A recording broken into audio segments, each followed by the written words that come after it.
L'examen de ce chemin de charge, vous avez compris, plancher, mur, sol, et donc ce qui pourrait affecter chacun de ces maillons du chemin de charge qui doit être examiné dans l'audit qu'on va être amené à réaliser sur les bâtiments de même nature.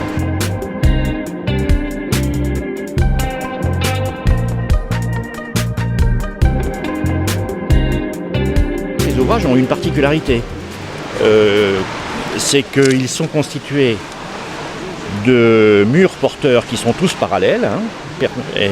Les murs porteurs sont perpendiculaires à la façade. Tout passe par les murs dans cette affaire, c'est-à-dire que toutes les charges doivent descendre obligatoirement par les murs et trouver donc le sol de fondation qu'il y a sous le mur. Il est exigeant ce mode de construction, il suppose que tous les éléments qui vont permettre de faire tenir l'ouvrage,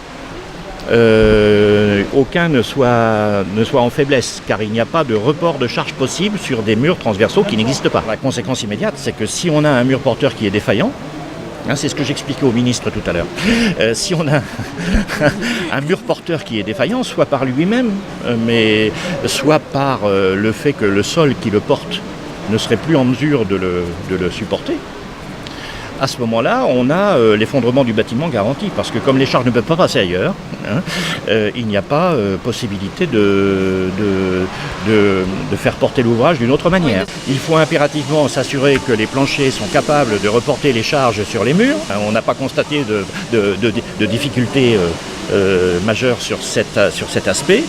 Ensuite, le mur, il faut qu'il soit capable de descendre la charge jusqu'à ses fondations, jusqu'à son sol de fondation. Et là, normalement, eh bien, si la maçonnerie est sèche, si elle n'a pas été spécialement modifiée par des travaux ultérieurs, si elle n'est pas en permanence l'objet de remontées capillaires qui viendraient la détériorer, ou des eaux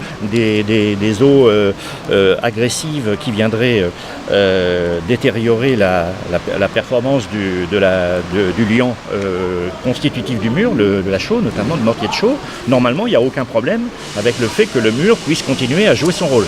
Du coup, on en déduit que le problème vient du sol, qui est en dessous.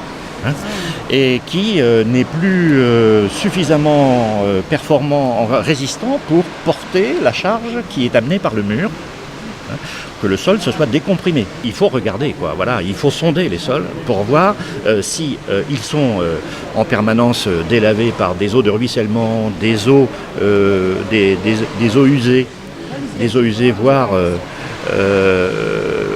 ou des eaux chargées chimiquement, qui peuvent ainsi détériorer la qualité du sol de fondation et ainsi affecter la possibilité pour ce sol de fondation de supporter les contraintes qui sont amenées par les murs.